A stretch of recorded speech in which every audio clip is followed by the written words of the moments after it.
You are welcome to another interesting edition of Unscripted with Jeff Owolewa. Lórí ètò lẹ́ni, we will be touching on some things that happened sometimes ago. I have a guest in the building that had a very big issue with her father sometimes ago. Ẹni oníkan báyìí láti máa ń gbọ́ mọ̀. Bẹ́ẹ̀ni. Ẹ kí àwọn ará ilé kẹ́dárúkọ yín fún wọn. Àwọn ará ilé mo kí yín o. Ẹ máa bá wa sọ̀rọ̀ yẹn sókè lórí pé ẹ mọ̀ pé bọ́ọ̀tì ni yín. Ẹ bá sọ̀rọ̀ yẹn sókè káwọn ará ilé lè gbọ́. Ìbà Elédùmarè o.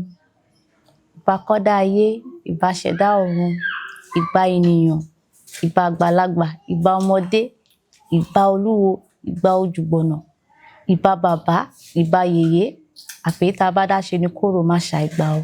Gbogbo nǹkan tí mo máa ṣe lénìí, káwọn alálẹ̀ kan fi àṣẹ sí o. Kó tùbà kó túṣẹ o. Gbogbo ará ilé mo kí yín. Orúkọ mi ni Aisha Alhassan Abdulfatai. Aha. Báwo ni orúkọ yín yẹn? Aisha Alhassan Abdulfatai. Báwo ló ṣe wá change wọ inú ìṣẹ̀ṣe? Àwọn nǹkan wo ló ṣẹlẹ̀? Mo fẹ́ kọ́kọ́ sọ pé kábíyèsí Elédùmarè. Elédùmarè mà lágbára gan o. Torí ìṣẹ̀lẹ̀ tó ṣẹlẹ̀ sí mi ó jẹ́ nǹkan tí mi ò lè gbàgbé láyé mi títí máa fi kú. Fún ọ̀pọ̀lọpọ̀ àwọn èèyàn tí wọ́n rántí or tí wọ́n catch ẹ refresh wa. Ẹ refresh memory wa. Okay. Nípa ìṣẹ̀lẹ̀ yẹn. Bẹ́ẹ̀ni, so ẹ jẹ́ n padà lọ sí tí ilé ayé mi ṣe bẹ̀rẹ̀. Okay. Wọ́n bí mi sí Kaduna State. Okay. Kaduna State ni àwọn òbí mi ti settle down sí. Mo sì ṣe primary school. Mo lọ primary school ní Kaduna, Agda International School. Bá tí mo parí, mo lọ secondary school, Capital Science Academy. Bá tí mo parí, mo sọ fún àwọn òbí mi pé mo fẹ́ lọ Dubai. Mo fẹ́ lọ máa ṣe university mi. Since pé sister mi ń gbé ní Dubai. Mo sì lọ, mo bẹ̀rẹ̀. Mo lọ sí Middlesex University Dubai. Mo fẹ́ study psychology with human resource management nígbà yẹn.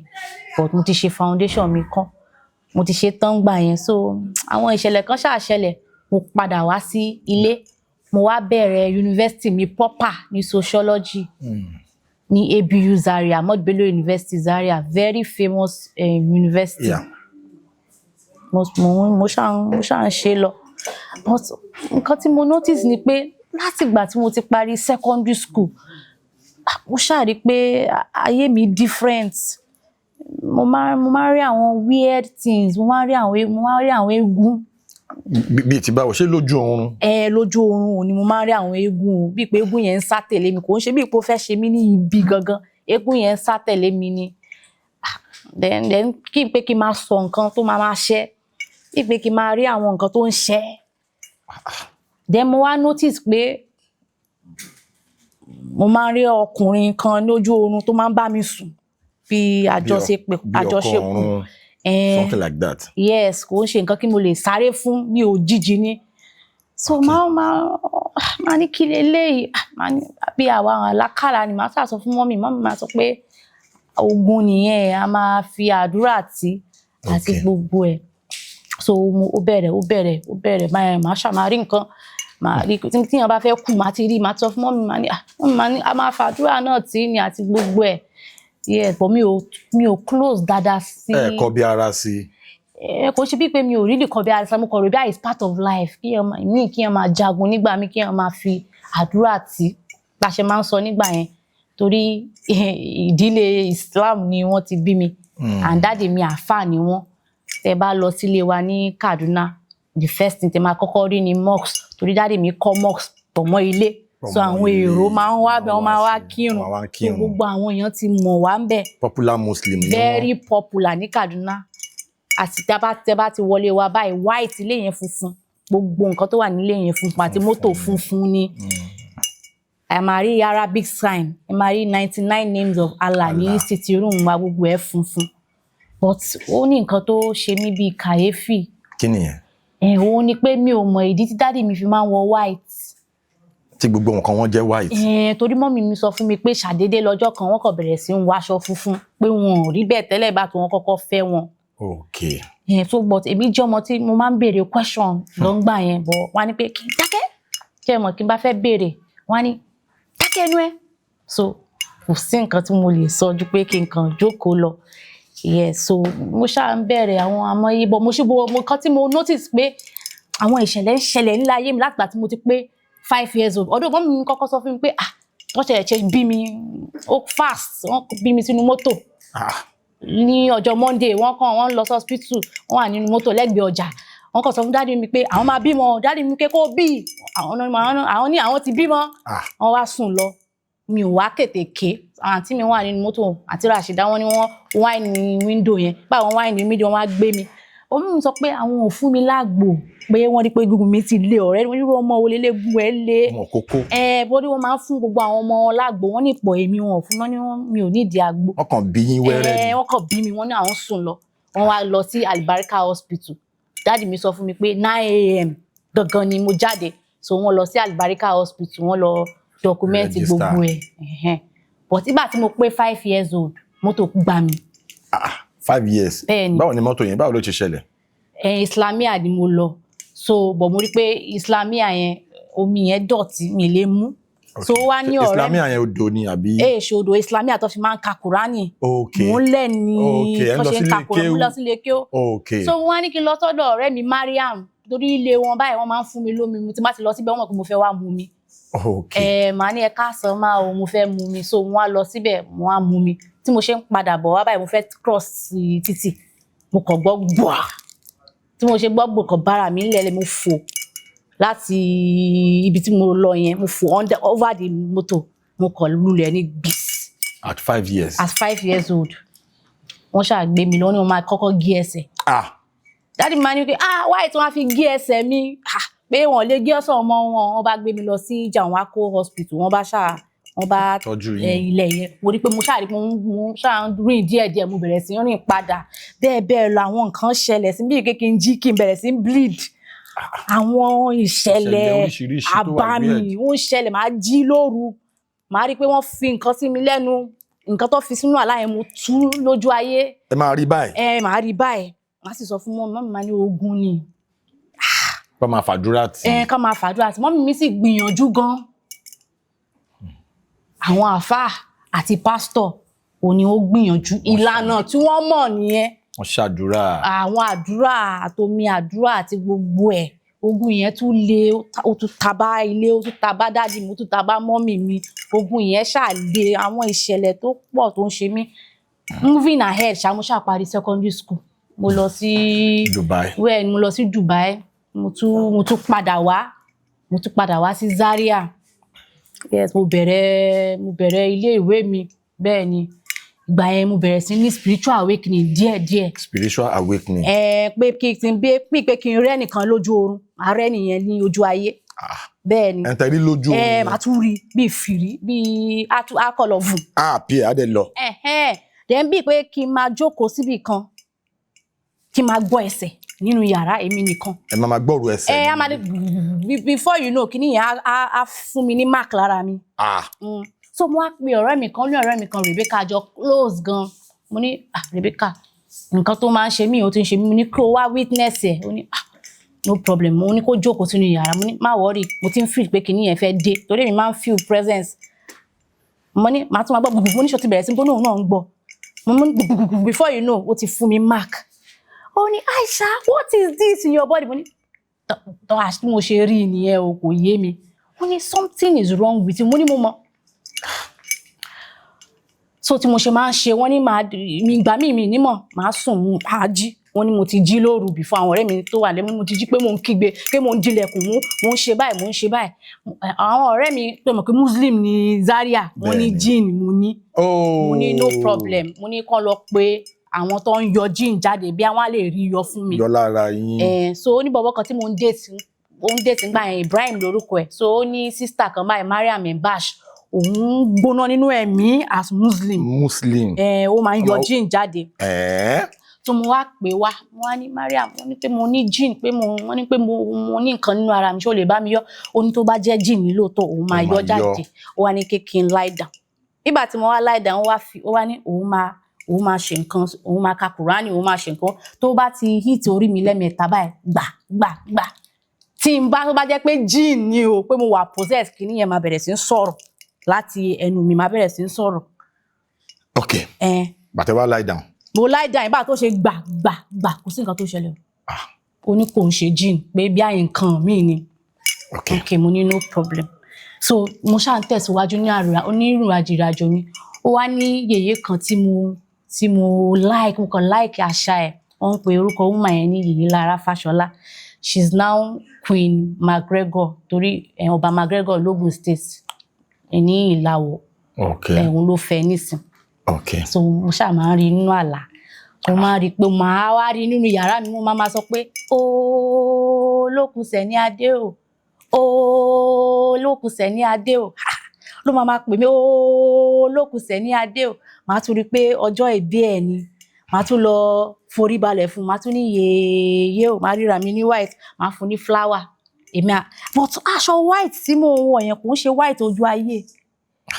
White ojú ọ̀run ni like mo mọ̀ kò ń ṣe mi ò sí láyé gan already like nínú rẹ́ẹ̀mù tẹwàá yẹn ó different mo wá fún ní flower so mo wá bára mi ní ọ̀dọ̀ àwọn èwe àwọn ọmọ kékeré àtàgbà wọ́n á rí àwọn ọ̀rẹ́ mi from Kogi State pé wọ́n ní wọ́n show mi pé eléyìí lágbára jù mí lọ eléyìí tiẹ̀ òun ti lọ sínú ẹ̀mí òun tẹ̀ fẹ́ bímọ tiẹ̀ wọ́n wá ṣùgbọ́n àwọn èwe tó ń ṣeré wọ́n fi powder ẹfun wọ́n wá ní pé àwọn fẹ́ fi sí mi lójú mo wá ń kígbe pé mi ò tí ì ṣetán o mi ò tí ì ready o mi ò tí ì ṣetán wọ́n ní pé kí mo mean pé mi ò tí ì ṣetán mo ní mi ò tí ì ṣetán o kó má fi sí mi lójú o kó má fi sí mi lójú o wọ́n ní mi ò tí ì ṣetán kẹ̀ mo bá jí láti oorun ayé mi dàrú látọjọ́ yẹn.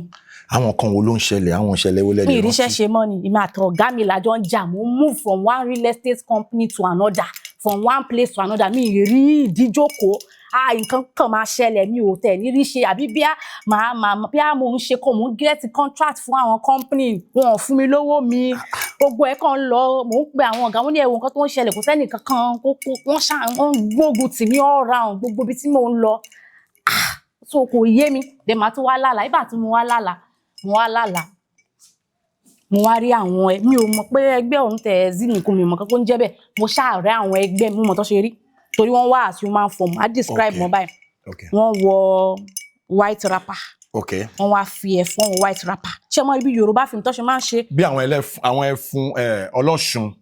But this one bí àwọn àbí pé wọ́n wá as ẹ̀mí wọ́n wọ white wrapper wọ́n wọ ro báyìí wọ́n wá kun ẹfun wọn kò wọ́n wá dúró báyìí ṣe mọ̀ wọ́n wá rẹ́rìn mo ní kí ló dé tẹ́ fi rẹ́rìn wọ́n ní mi ò mọ̀ tó ṣe ń pọ̀fọ̀ kí n wora mi pé mi ì lè pọ̀fọ̀ mo mi pọ̀fọ̀ bí báwo before you know wọ́n ní pé àwọn máa jí Ọbàtálá bá sọ pé ta ló ń jí òun kò yé mi wọ́n bá fi ẹfun yẹn sí ojú mi tó ṣe fi ẹfun yẹn sójú mi báyìí mo bẹ̀rẹ̀ sí ríran clearly wọ́n wá show mi wọ́n ní kí n wo temple mi temple yẹn dàbí àwọn Ọ̀ṣun gbogbo ẹ̀ white tó funfun gbòò wọ́n wá sọ fún mi pé you are going to become a spiritualist.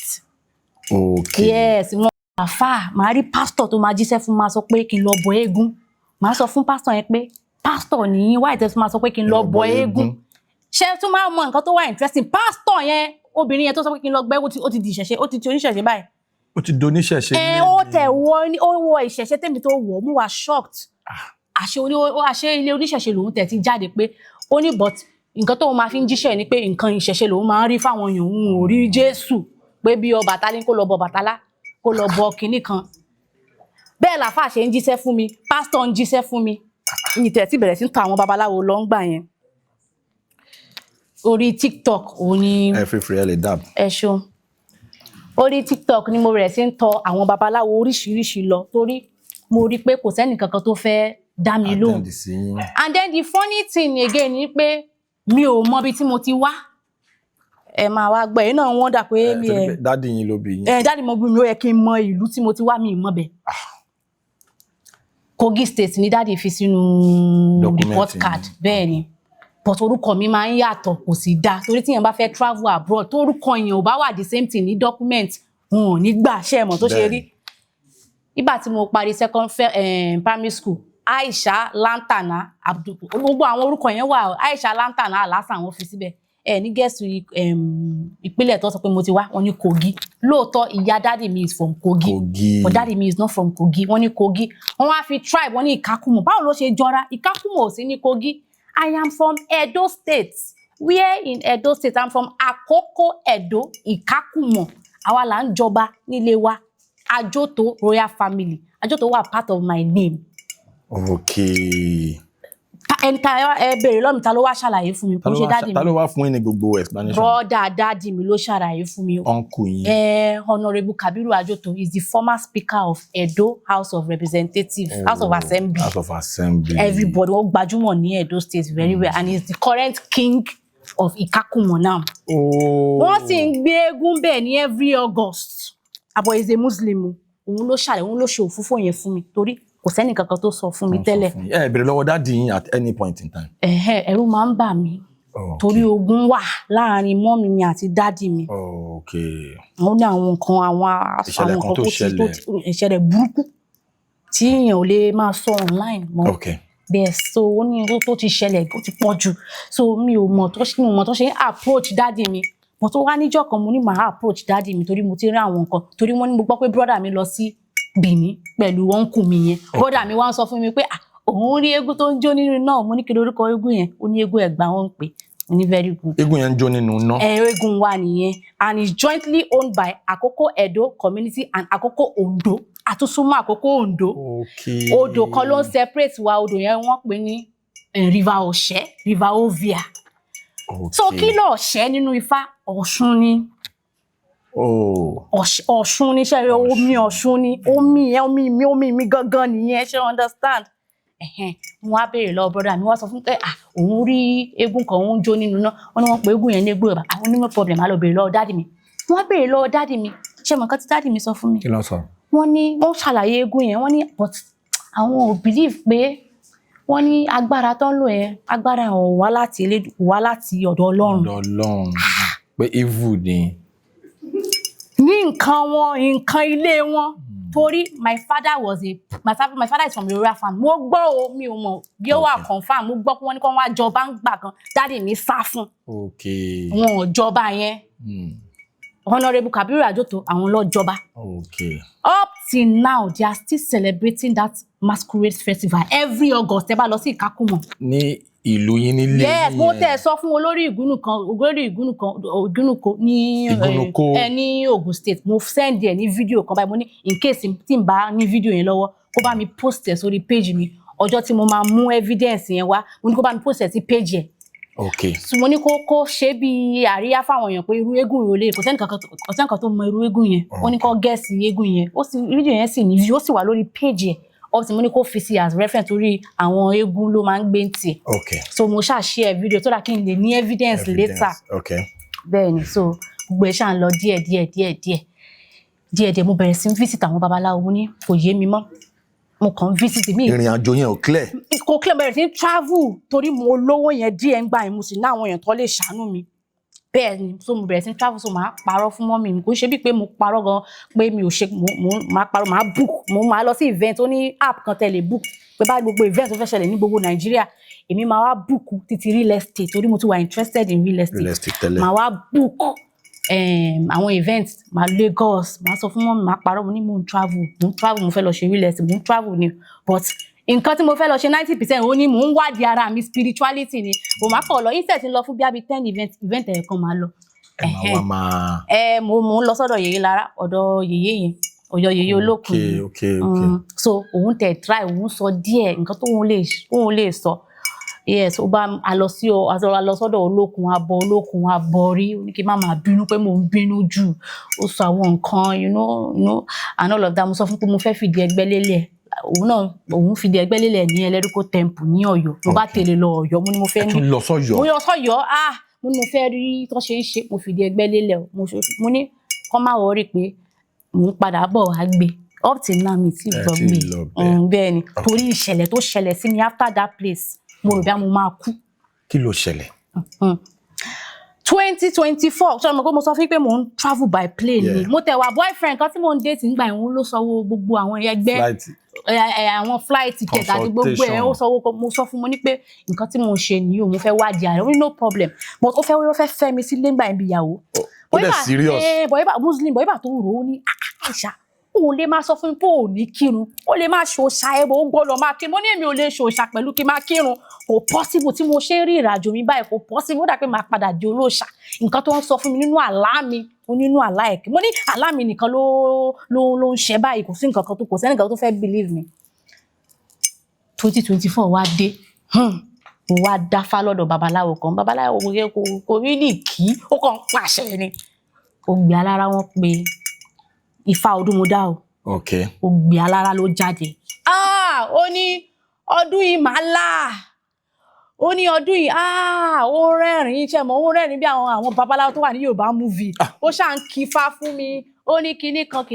Ó ní òun rí ìrìn àjò, òun rí àwọn Èkìtì, òun rí Ìláwẹ̀, ní kinní kan Àràmọ̀kọ́, Ìlaramọ̀kí ó kàn pàṣẹ ẹni àwọn míì tẹ ẹrú bó ti ṣú mi torí mo ti lọ sọ́dọ̀ àwọn babaláwo tó pọ̀ àwọn míì ń parọ́ àwọn míì máa tún lọ physically àwọn míì fẹ́ poison mi àwọn míì tó bá lọ dá fátá bá lọ dá iyọ̀ báyìí wọ́n ní ògùn ńlá ló ní o before you know wá fún mi ní nǹkan kí n mú báyìí máa tún rí brother ẹnìyàn ní ó má mú o ibi tó wà yìí mo kàn rí ẹni báyìí kò ṣe rí báyìí mo fẹ́ ṣàánú ẹni àyẹ̀wò ogun ìkà ni eléyìí máa ń ṣe fún yàn pé kí máa tún lọ sí mo kàn travel all round títí tó owó mi fi tán títí tí mi ò fi ráàánú gbà mọ́ ṣe mo ń bọ̀ bí mi ráàánú gbà ó pẹ́ nítorí àánú gbà àmọ́ pé àwọn ọ̀rẹ́ mi ní music industry mo ní kó ṣàánú mi mo pe Jumabi ẹ mọ̀ Jumabi ọ̀rẹ́ mi ni mo sọ fún Jumabi tó máa ń kọrin mo pè tó bá máa gbọ́ báyìí ó mọ nǹkan tó ṣẹlẹ̀ ó ní kí ọ̀rẹ́ tó wà lẹ́gbẹ̀ẹ́ ó ní kí n lọ wádìí ara mi ó ní tó bá jẹ́ báyìí kí n lọ wádìí mo ní no problem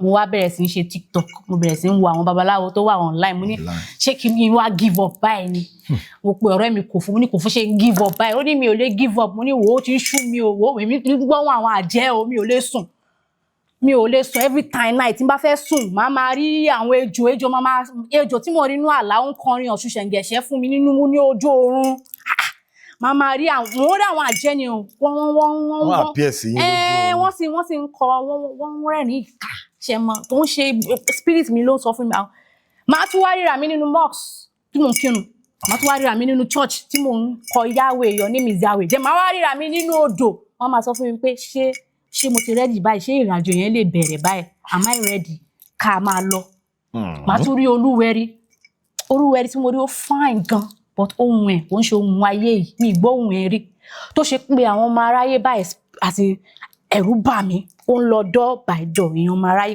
kò yé mi gbogbo nǹkan yìí mo tí mo ṣe ń rí Ọ̀ṣun mo rí Ifá tún appear máa rí àwọn ìkìn ojú olójú bíi 10 mi rí mo ní kí lélẹ̀ máa gbọ́ odù àwọn odù Ifá ìrọ̀sùn méjì kìnnìkan kìnnì ìṣẹ̀lẹ̀ kò yé mi wá dàbí pé orí mi fẹ́ yí wọ́n tún máa rí àwọn babaláwo tó wọ́n appear sí wọ́n máa jókòó wọ́n máa kí Ifá nínú yàrá máa ṣe báyìí máa bára mi ní mo ń bára mi ní palace Ọọ̀ni mo bára mi ní Ọ̀ṣun Òṣogbo èyí tí mi ò lọ́bẹ̀ mi mú kàn rí àwọn nǹkan mèremère mo ríra mi lọ́yọ̀ Ọ̀yọ́ Mèsì pé mò ń jagun fún wọn mo ríra mi pẹ̀lú àwọn lọ́balọ́ba pẹ̀lú bí àwọn Ẹ̀sùjú Adé mo ṣáà ń lá àwọn àlá kò yé mi àwọn àlá ìjìnlẹ̀ ṣe understand mo ní no problem mo ní tó ṣe dé báyìí nígbà pé mo fẹ́ para mi mo ti sú mi mo wá pe ọ̀rẹ́ mi Ayékòótọ́ so search yes mo ní orí babaláwo kan tí mo rí o orúkọ ẹ̀ wọ́n pè lọ́ba ẹ̀là àgbáyé ni wọ́n pè orúkọ ẹ̀ tí mo ṣe rí o mo ní mi ò mọ máa yìí rí mo kọ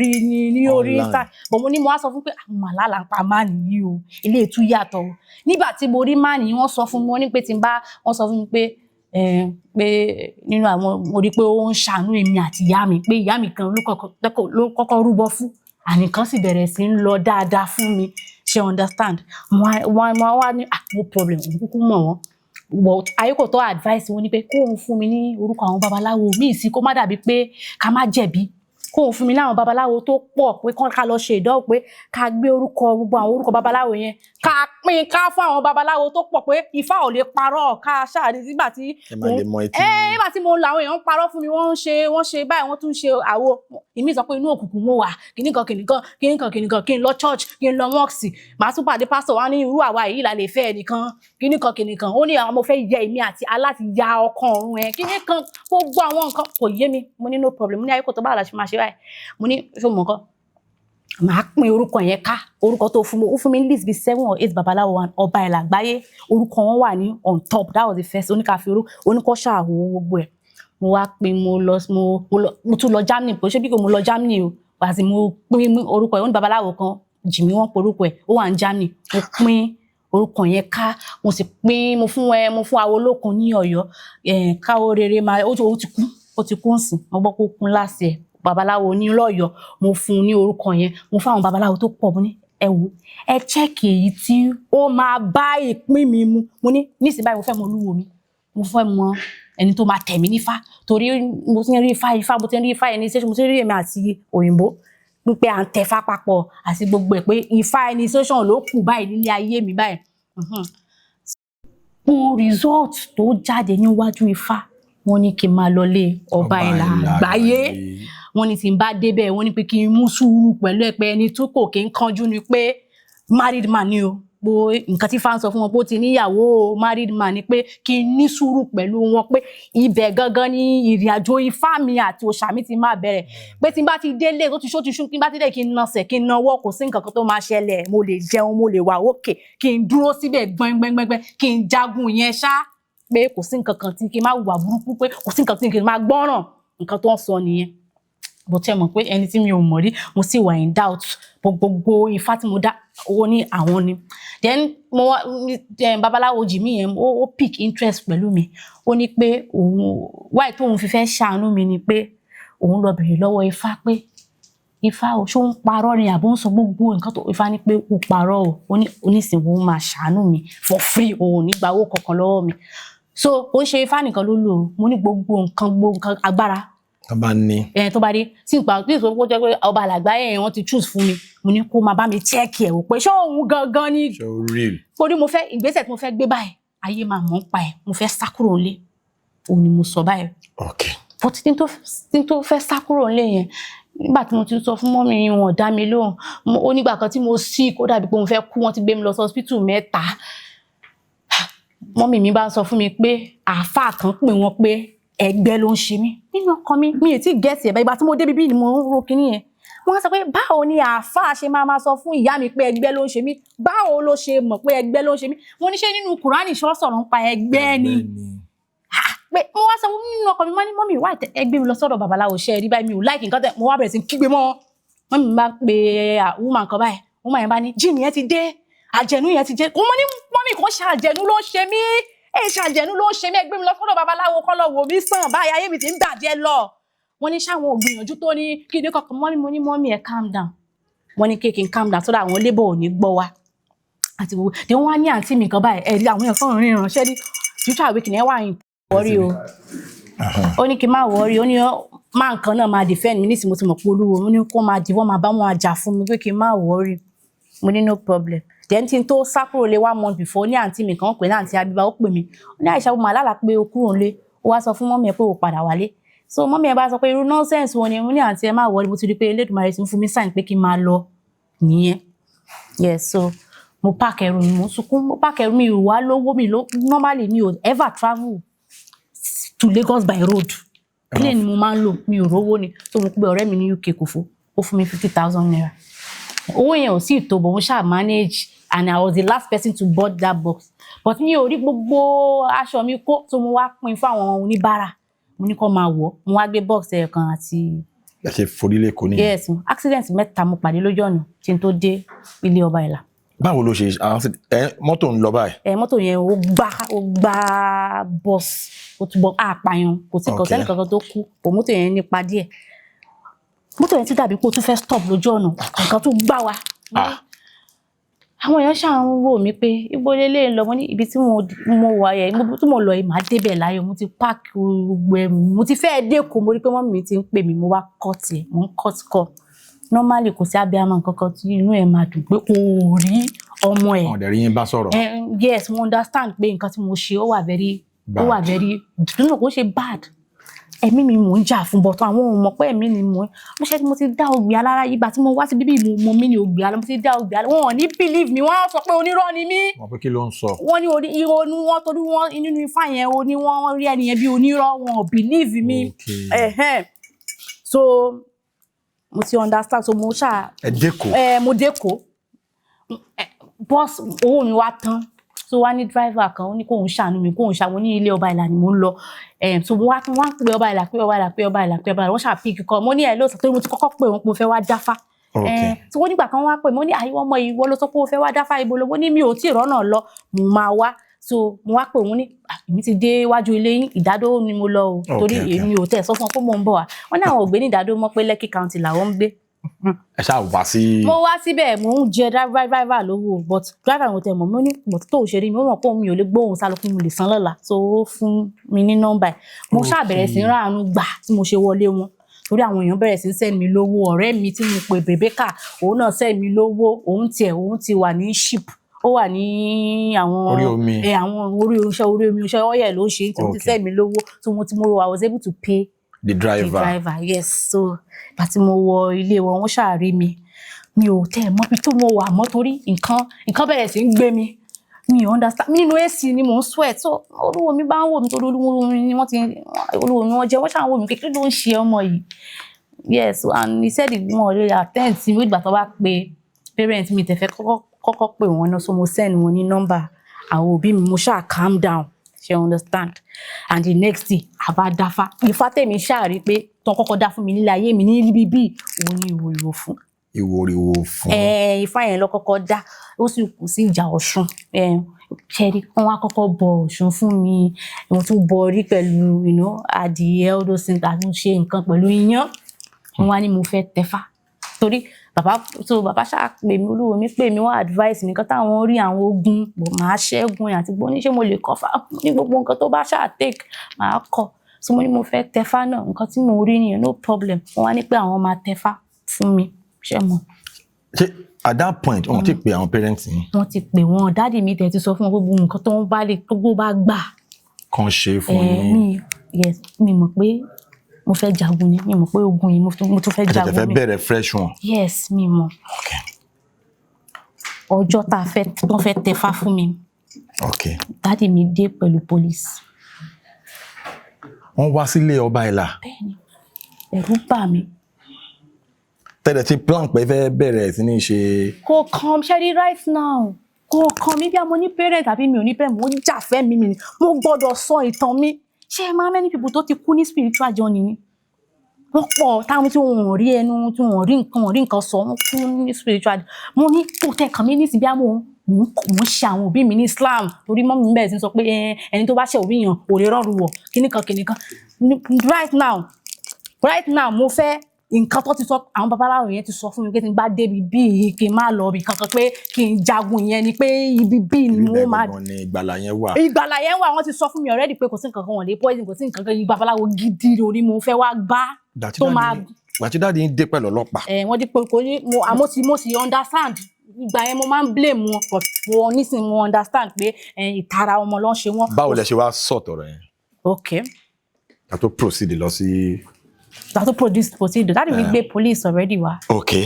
wọ́n wá sọ̀rọ̀ pẹ̀lú ọ̀nkù mi yẹn tó ṣòfófó fún mi lórí fóònù. okay. definitely wọ́n ti manipulate ẹ̀. okay. torí wọ́n ní kéjì ń tẹ̀ wá sí ìkákùmọ̀ pé kinní kan fẹ́ fi style mú mi ni she understand.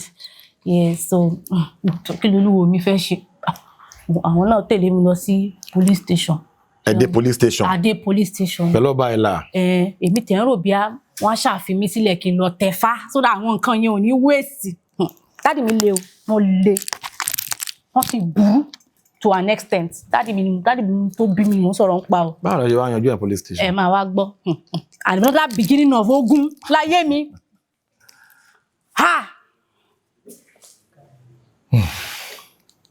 kí ni dáàdì mi wá ṣe wọ́n ṣáà ń sọ kíní wọ́n ní you have come to carry you home. Mo ní mi ò dọ́lé.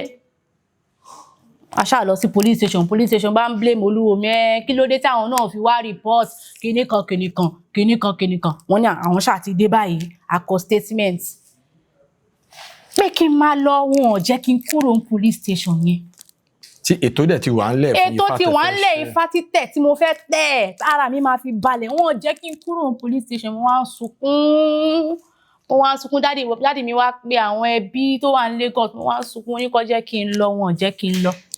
Ní pdv nǹkan tó ń ṣe fún mi bá tó Olúwomi everybody ti lọ tó everybody ló tẹ̀lé Olúwomi wá wọ́n máa kì mí mọ́lẹ̀ ni wọ́n fún mi lábẹ́rẹ́ wọ́n ya aṣọ Ọ̀ṣun tó wà lára mi wọ́n fún mi lábẹ́rẹ́ méjì wọ́n spirit mi strong. Pé kẹ́ lè sùn kán lè. Ṣé mo bí tó ń gbé mi lọ? Ibo. Wọ́n ń gbé mi lọ sọ́gbà wèrè ní Lẹ́kì ni. Another ogun tún nìyẹn. Okay. Wọ́n gbé mọ́ orúkọ bẹ̀ yẹn wọ́n pè ní Olive Prime. Ó wà lẹ́gbẹ̀ẹ́ Bannon ní Lekki Phase 1. Okay, wọ́n fún yín lábẹ́rẹ́ ní station yẹn. Bẹ́ẹ̀ bọ̀ mi ò tó tẹ̀sùn, wọ́n rò bí àwọn máa tẹ̀sùn abẹ́rẹ́ méjì wọ́n kìbọ̀ mi nídìí. Wọ́n ti ya aṣọ Ọ̀ṣun mi lóyún. Yeah. Wọ́n ní daddy mi sọ pé wọ́n sọ fún police yẹn pé mo ti yà and daddy mi is well connected so definitely ọmọ wọn ni now. Bẹ́ẹ̀ni. Àmọ́ sì understand pé yes báwo ni obviously wọ́n ní wọ́n fògùn fà mí wá wọ́n ní ọba ìlàgbáyé ó fògùn fà mí wọ́n bàbá ò sì mọ̀ mí rí láti Adam èmi ni mo wá. Gbéra yín wá. Yes èmi mo gbéra mi wá. Ogun mi tún bẹ̀rẹ̀.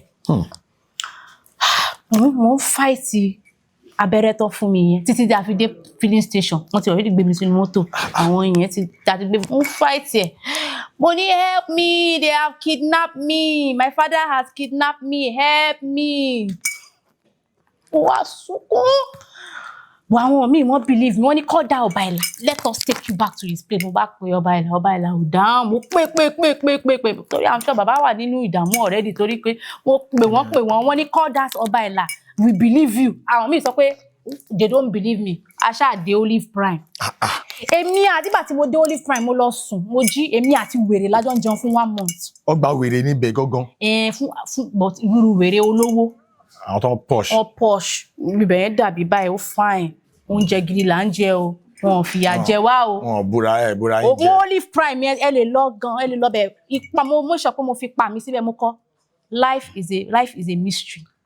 Mo kọ life only board kan tí ẹ máa ń kọ tẹ́ ṣe máa fi mo fi logo mi lẹ̀ sí ọjọ́ tá a máa wá tẹ́lẹ̀dùmarè máa bless mi tí mi ní kú tí mi lúrù pé mo máa wá pẹ̀lú àwọn ọgbà èèyàn pẹ̀lú human rights àti mo ní kọ́ wá rí mi o ibi tó gbé mi lọ sí nìyẹn mo kọ life is indeed a mystery mo wá kọ Aisha Alasan àbífà tí mo lè parí àwọn ṣe mo understand is a rehab normally ẹ wọ́n ní àwọn èèyàn tó ń mu drugs tó yẹ kó wà ń bẹ̀ gbogbo wọn ọmọ olówó ni wọ́n tí wọ́n ti ṣayé wọn jákujáku torí wọ́n deserve èmi ò deserve láti wà ń bẹ̀ pàtàkì pẹ́ di wèrè yẹn máa ń bú mi torí wọ́n ti already sọ pé ìyá Ọ̀ṣun ti dé o èmi báyìí wọ́n sì máa ń fún wa ní nǹkan tá a máa ń draw èmi máa ń draw ẹja lèmi máa ń draw bí Yemọja wọ́n ní ibi ẹ̀dọ̀ ti dé wọn nǹkan tó múnú mi dùn nìyẹn ṣe understand mo máa ń draw àwọn nǹkan ìṣẹ̀ṣe yes so but ó ní máa nǹkan tó believe ó ní òun wọ̀ pé mi ò ya wèrè mo ní mi ò ya wèrè kódà gate man yẹn gan mo rí pé ó ń wọ bead mo rí pé ó ń wọ cowry mo ní I'm normal ó ní àwọn mọ̀ but wọ́n ti already gbé mi wá síbi ibi bẹ̀ yẹn wà tight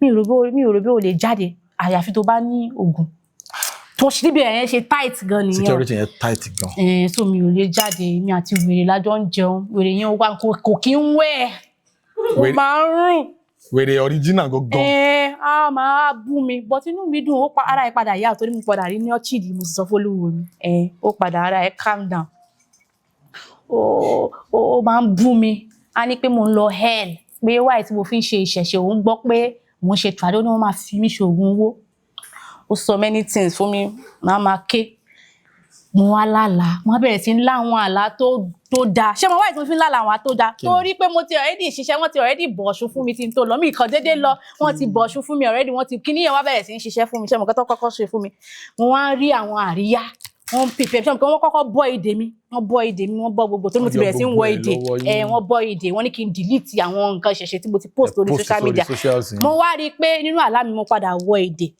mo wá rí babaláwo kan babaláwo rẹ̀ ní babaláwo bàbá ògbàgbà mo wá rí i pé mo ń forí balẹ̀ fún wọn nínú àlá so wọ́n bẹ̀rẹ̀ sí fún mi ní àwọn àlá like wọ́n fún mi joy pé mo wá rí pé wọ́n prepare table pé mo máa padà wá o pé máa padà wá mo sì máa padà wá kẹ́kẹ́ wọ́n àwọ̀rì then ó wá ní àlá kan tí mo wá lá tí mo mọ̀ pé Elédùmarè ti bá mi ṣẹ́gun pé kí n calm down ṣé mọ̀ game tó máa ń play láyé àtijọ́ kan pè ní Mario pé tí Mario bá ń fò ń gba life ń gba extra life pé extra life ẹ ló ń keep game ẹ̀ wọ́n wá sọ fún mi nínú àlá yẹn pé kí n wá gba ògo mi padà ògo mi tó ti sọnù pé kí n wá gbà kíní yẹn wá dàbí ajé ṣé mọ̀ pé Mario tí Mario bá ń play mo wá bẹ̀rẹ̀ sí ń gbà mo wá sá mo wá bẹ̀rẹ̀ sí ń gba ògo yẹn padà mo bẹ̀rẹ̀ sí ń gba ògo yẹn padà mo wá gba gbogbo ògo mi padà tí mo ṣe wá ń jí láti oorun yẹn wá ní ògo mi ti padà wá sára mi padà torí mọ́mì mi sọ fún mi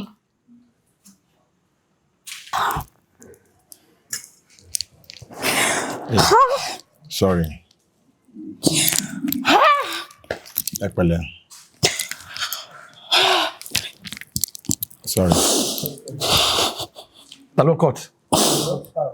Cut. Never cut. This is real life. Baba, abeg. Sorry. I mean, ṣé mo ṣàìmọ̀dí ni mi ò mọ́kàn bí mi sínú ẹbí yẹn ni ṣé understand? I don't know anything. I mean, I was a faithful Muslim. Pé tí n bá ń ka ké báyìí àwọn èèyàn máa ń sunkún torí mo lóhùn. Ẹ kéwú gangan. Mo kéwú mo ṣe wòlímọ̀. Tí n bá kéwú fún yín báyìí ẹ máa rò bí àbí áńgẹ́lì kan ló ń kéwú. Bí Arab. Tí n bá kéwú àwọn ọkùnrin máa ń sunkún gbà yẹn tí n bá ń kéwú ní school. Torí mọ́mì mi sọ fún mi ní nǹkan. Mo ti confirm ẹ̀ nínú àlá mi torí wọ́n sọ fún yín. But mo bí àwọn mọ́mì mi wá já mi sí wọ́n ní okay nǹkan tí àlá mi try láti sọ ni. Báwo ni bàbá tó bí mi lọ́mọ ṣe máa ṣe lè.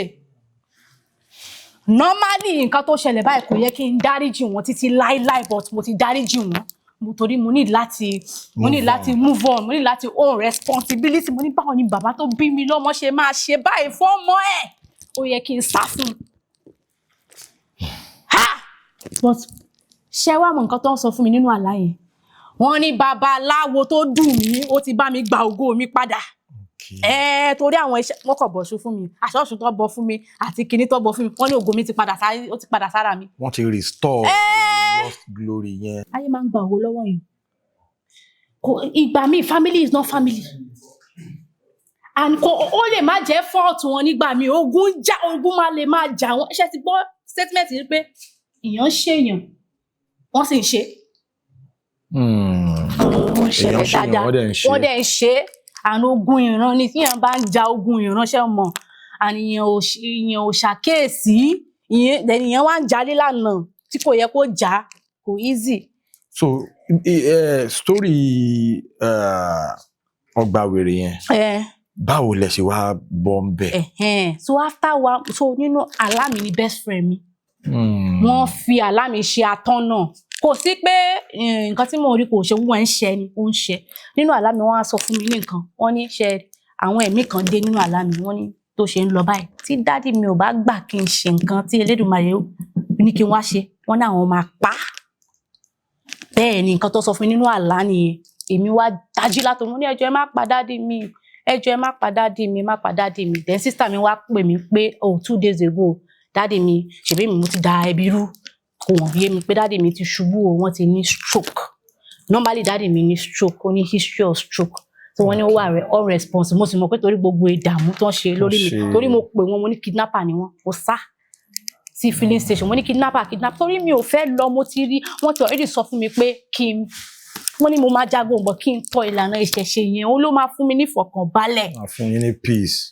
Torí àwọn ifá tí mo ti dá Èjìogbè mo mọ̀ nǹkan tí Èjìogbè sọ nípa ìyá mi àti bàbá mi mo mọ̀ nǹkan tó mo tẹ́ ọmọ àwọn nǹkan dáfá àwọn ifá ọ̀pọ̀lọpọ̀ ni mo ti dá ṣe mọ̀ àti gbogbo ẹ̀ so ibà tí mo rí bẹ́ẹ̀ mo ṣáà no problem so nínú mi ò sọ pé wọ́n fìyà jẹ mí ní Olive Prime yẹn olówó ni millions wọ́n sọ ń bẹ̀ ó dà pé per night ó dà pé 200k ní per night yes and sister mi ló ń sanwó yẹn ó lówó yẹn tó lè san kò torí mi ò tètè mọ̀ pé òun ló mú ìbá dáàdì mi ló san so doctor yẹn wá ṣòfò ó ní doctor kan ó ní òun understand mi o kó òun máa pàrọ̀ torí òun muslim ni òun tẹ́lẹ̀ òun ti di christian torí nǹkan tó òun rí pé ìlànà títí ẹ̀ ó ní wọ́n ń pè Ifá yẹn ọkàn rẹ̀ rẹ̀tẹ̀. Yeah, so Ifá yẹn wá fọ́re, ó wá fọ́re jálẹ̀. So nípa ìṣẹ̀lẹ̀ yẹn ló jẹ́ kí n mọ̀ pé tí Ifá bá ń fọ́re, ó ń fọ́re jálẹ̀ like nígbà míì like kò really wà suitable. And ìdí ni tí kò really wà suitable. So iṣẹ́ ní ìgbà míì àwọn ó ní àwọn ogun nǹkan tó yẹ kó ṣẹlẹ̀. Yeah, so Ifá ò fẹ́ jẹ̀bi. Ṣé understand? Bí Ifá yẹn ó máa sọ pé níbi kíkí Ifá yẹn á show ibi tí ogun wà. Ṣùgbọ́n níbi gbígba ìbò ó máa show pé ó fọ́re. But tó bá ń kí Ifá yẹn ó máa wá show pé ogun kan wà o. But before then mo ti dá Ọ̀sálógbè. Mo dá òjò kékeré ló bá mi dá Ifá yẹn Ọ̀sálógbè. Nígbà tó dá Ọ̀sálógbè yẹn wọ́n béèrè ìṣẹ́bọ ni kò mú ẹbọ, ṣé ètùtù ni, ṣé àdùnmínú, aṣá béèrè ó ní ṣé ògùn ni, aṣá béèrè dé títí ẹ̀rọ pé ó ní Ifá ní kó máa lo ẹ̀rọ báyìí mi wá kọ bí ara sí mi wá lo ẹ̀rọ. Mo ní ẹ̀rọ kẹ̀. It was the next month òun ni kìíní yẹn wá ṣẹlẹ̀. Ẹ̀rọ ọ̀rọ̀gún méjì wọ́n ń pe Ifá kan ní ọ̀rọ̀gún méjì, òfún méjì, èèpà odù. Òun ni bàbá wa fún mi, tọ́pọ̀ fún mi. Wọ́n wá sọ fún babaláwo Abe pé kó pe Ifá yẹn sí kó fún mi. Níwájú Ifá, níwájú Elédùmarè, Mr. Láre ń wà ń bẹ̀, babaláwo ìwòrìwòdì.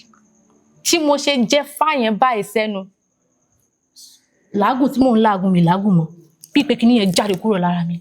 Mo bá dìde, lémi tí mo ti dùbúlẹ̀. Mo dìde, mo bá sáré wá bá olúwo mi.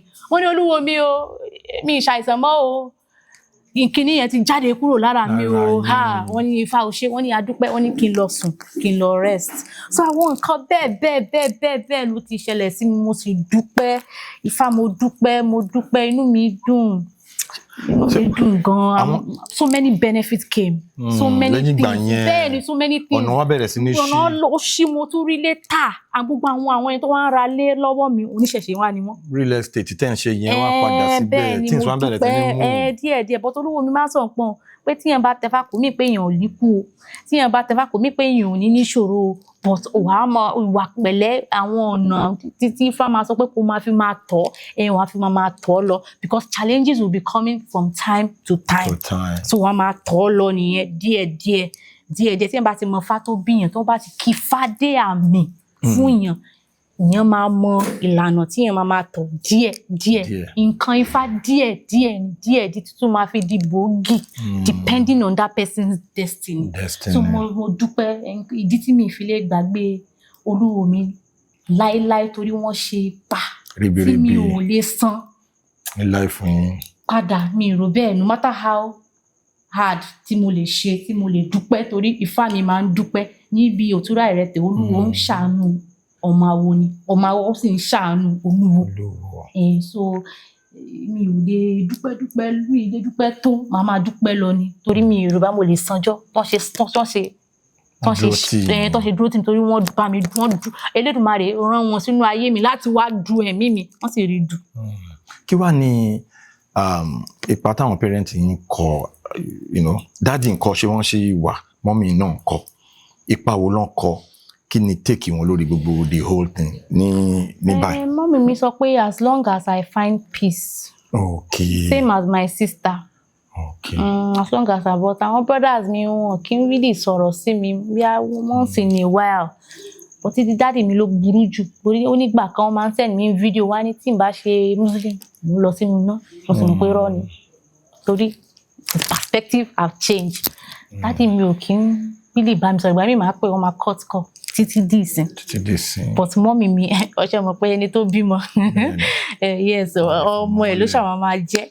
So but mo dúpẹ́. So wọ́n ní as far as I find peace. As long as you find your peace. Yes, so I just pray for the best. Inú mi bá ẹni bá ń wọ́n ọmọ kó máa ṣe bọ́ ìbọ́lẹ̀ gbì bọ́là wúre. Ẹni bá ń wáyà kó máa ṣe bọ́ ìbọ́lẹ̀ gbì bọ́là wúre. Ẹni bá ń wọ́kọ kó máa ṣe bọ́ ìbọ́lẹ̀ gbì bọ́là wúre. Ẹni bá ń wá ire gbogbo kó máa ṣe bọ́ ìbọ́lẹ̀ gbì bọ́là wúre. Ifá yẹn sọ pé ká má ṣe bọ òun gangan la wúre.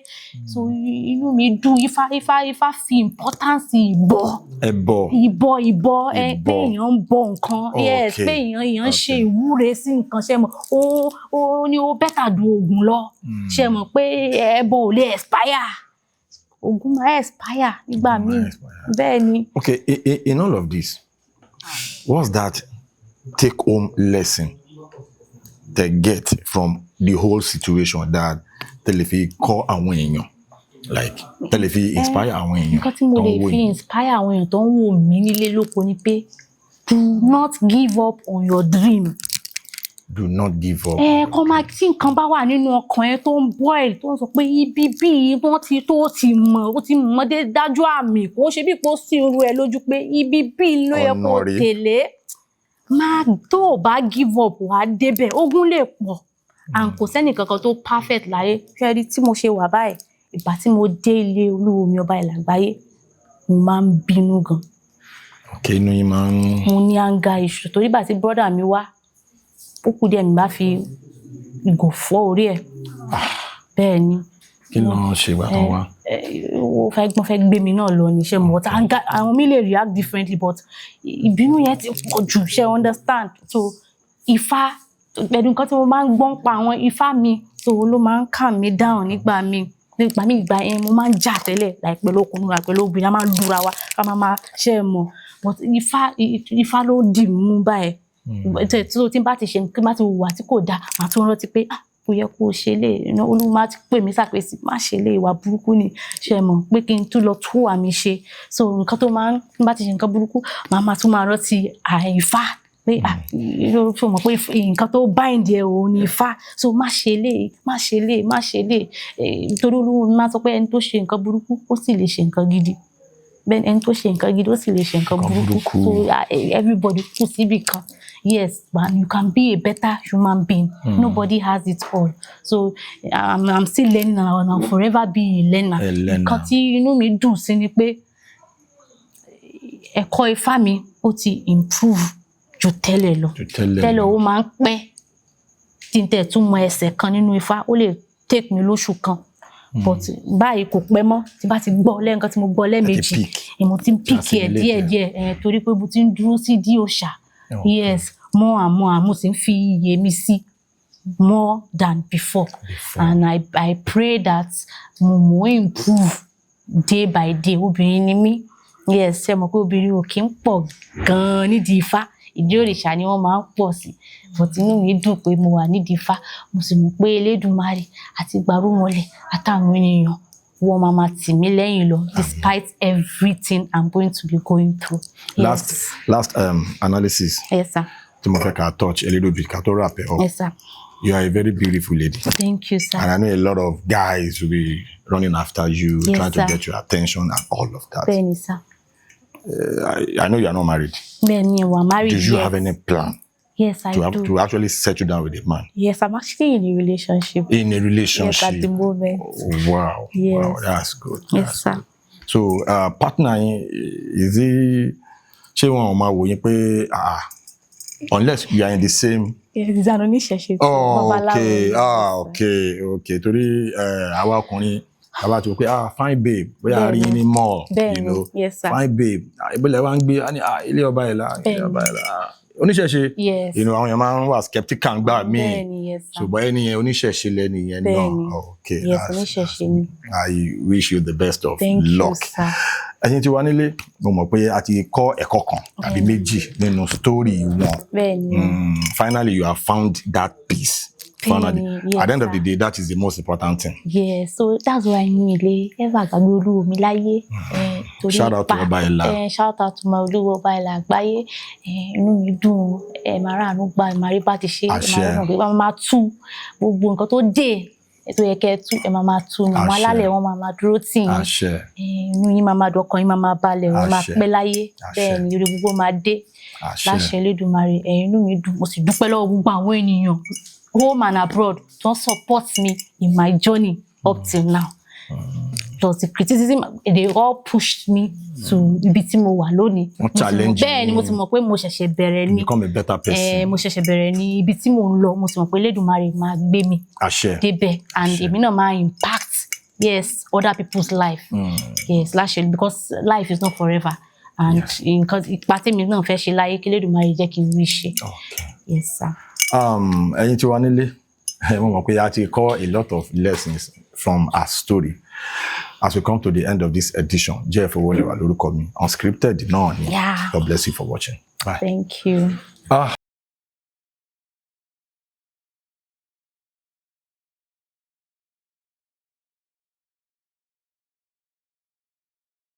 Please subscribe to my YouTube channel and press the notification button.